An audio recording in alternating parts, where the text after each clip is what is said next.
Agora, isso eu vou falar que é a prática mesmo. Por quê? Porque, de repente, se você me contratar, um exemplo, né?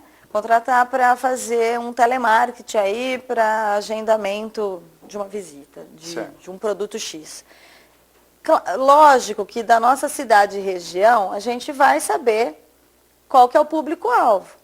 Então, se você tiver uma prática e experiência, você mesmo vai separando o mailing. Entendi. Lógico, também existe o quê? Um banco de dados de acordo com pesquisas de classes sociais. Só que isso hoje, na prática, não é assim que funciona, né? O correto seria as empresas de telemarketing ter um banco de dados e buscar. Então, tem sorteios, existe comprar, existe também um bom relacionamento com algumas empresas, né, ou organizações que te disponibilizam esse mailing. A própria lista telefônica, por incrível que pareça, ela é um excelente banco de dados. Porque você, bom, o duro é você filtrar, mas as informações estão ali, né? Com certeza. Está tudo ali, na verdade está ali, né, o principal. Claro que hoje existe várias operadoras que não existe lista telefônica, que já o próprio nome diz. Mas vamos dizer que o maior foco está ali. Então, dependendo de um serviço, vamos supor, quando eu trabalhava no jornal, um exemplo, né? Então, eu usava muito a lista telefônica, mas eu criava ações de marketing para determinada rua, para determinado sobrenome, para determinado segmento da própria lista. Então, eu já vou encaixar uma pergunta. O telemarketing, quando associado com outra ação, potencializa os seus resultados? Muito. Muito, muito, muito. Por exemplo, que outra ação que combina muito bem com o telemarketing? Olha, o e-mail marketing hoje, por questão de custo, e a mala direta.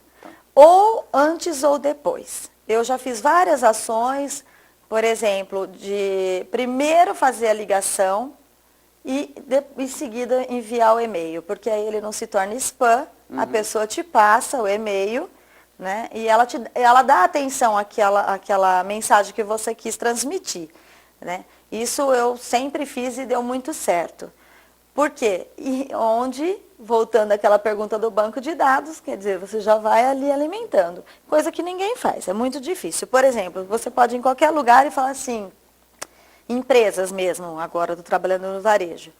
Você tem o cadastro dos seus clientes que compra à vista? Será que tem? Não. Não consegue. Às vezes o sistema não filtra. Não fazem. Não fazem. A própria vendedora não alimenta, não pede o telefone, o e-mail. Poxa, foi lá e pagou à vista.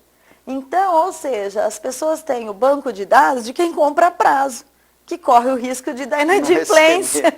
Incrível, né? Entendeu? Ao invés de ter um banco de dados de pessoas que compram à vista ou no cartão. Né, ter esse banco de dados para quê? Para criar um relacionamento e fidelizar esse cliente. Edi, para a gente encerrar, eu gostaria que você citasse rapidamente para a gente um case de sucesso de telemarketing. Olha, na minha vivência, né, existiram vários, ainda bem, né, mas eu vou destacar aqui agora, que é uma época bacana, que é o marketing político, que seria as ligações para, por exemplo, eu fiz do Edinho, né, quando ele se reelegeu, e fiz do Dimas Ramalho por 2 vezes. Então é muito bacana, é muito bem aceito, deu bons resultados, não que isso, mas ajuda. Não, por quê? Porque é um canal para você ouvir o que a pessoa pensa. E eles tiveram votações expressivas também, né, que confirmam e de concessionárias também, por exemplo, uma concessionária que eu já prestei serviço por vários anos, a gente conseguia falar com o cliente, ia lá buscar um veículo. Aí ele saía, só que tinha uma boa estrutura. Então a própria pessoa lá, a recepcionista, já anotava o nome ou o vendedor e caía lá no nosso canal. E ele ia embora, dava meia hora ou menos, ele recebia uma ligação, se foi bem atendida, se não foi, e a gente já conseguiu pegar assim, pessoas que estavam dentro de outro lugar. E voltaram para lá, entendeu? Em virtude de ter sido bem atendido. Puxa, eu estou aqui, pessoa, sabe? Aí isso é um bom atendimento, não é pegar no pé, não é ser inconveniente, não, pelo contrário. Claro que dependendo da interpretação.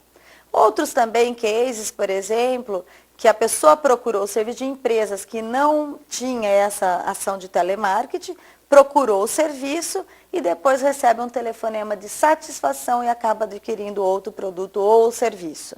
Isso é de extrema importância, é muito interessante. Eu acho que todas as empresas deviam levar muito a sério esse departamento de telemarketing. Isso é fidelizar, né? Não é Fidelizar. porque uma vez que o cliente foi até o seu estabelecimento comercial, ele tem interesse em alguma coisa. Com Então certeza. você está ligando para fazer uma fidelização, você não está ligando para Perturbar, causar nenhum pra- incômodo, não. né? Exatamente. Eu acho que esse é o telemarketing bem feito, não é isso? Exatamente, realmente é satisfação mesmo ao seu cliente, o pós-venda, sabe? Então, funciona muito mesmo. E tem mais, um detalhe que eu gostaria de falar é que nessas ligações que as empresas, né, até um apelo assim, porque a gente vivenciou muito isso, não achar que a telefonista, a recepcionista possa fazer o telemarketing para não gastar. Entendeu? Exatamente. Contrato Eu profissional. tenho que falar isso verdade. porque, Isso é verdade. sabe, eu aquela concordo. pessoa achar que, imagina, ela tá ali, tem um tempo ocioso, ela pode ficar ligando para os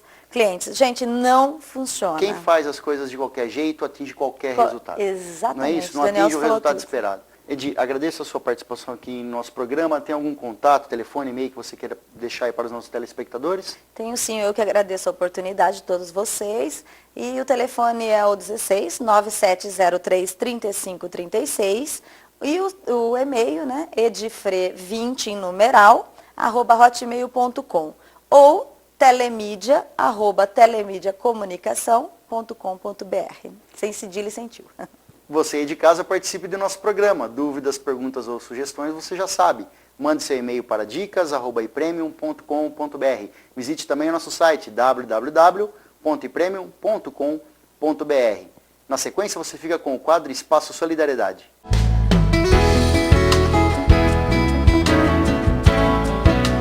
Espaço Solidariedade dessa semana visitando o banco de cadeira de rodas do Rotary Club Araraquara Carmo. Ao meu lado está o presidente, o Damiano, que vai falar para a gente sobre o que é o banco de cadeira de rodas. Bom, o banco é uma instituição que ela empresta cadeira de rodas a toda a população de Araraquara, sem raça, cor, para toda a população em si da cidade, né? Quem quiser colaborar com o banco, como que pode colaborar? Nós fazemos jantares, o nosso maior evento é o Jantar dos Sonhos, que esse ano foi o 7º jantar, adquirindo os convites e participando dos jantares. Nós fazemos alguns eventos aqui na própria sede do Banco de Cadeiras, por enquanto essa ou alguma doação em cadeira de roda, muleta, nós também estamos aceitando. Se a pessoa tem aquela cadeira de rodas em casa que não tem mais uso, tem uma muleta e ela quiser fazer a doação, o banco de cadeiras aceita? De coração nós aceitamos, inclusive se tiver quebrado ou não, algumas peças, nós inclusive reformamos as cadeiras e colocamos elas em prática novamente. Damiano, rapidamente, faça um balanço desses 2 anos da sua presidência à frente do banco de cadeira de rodas. Bom, nesses 2 anos praticamente nós entregamos para a população em torno de 200 a 300 cadeiras. E entre mais ou menos 15 cadeiras especiais. Essas 15 cadeiras especiais são a maioria para crianças, que variam de 3 a 10 anos de idade, que essas cadeiras geralmente não voltam, que são a de valores maiores, né? Não são normais aí no nosso caso. Então seria praticamente isso daí. Conheça o banco de cadeira de rodas. Espaço Solidariedade, ajudando você a ajudar.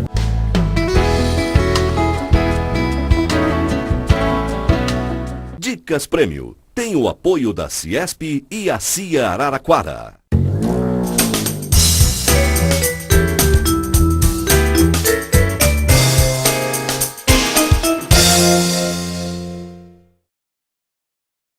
Dicas Prêmio tem o apoio da Ciesp e a CIA Araraquara.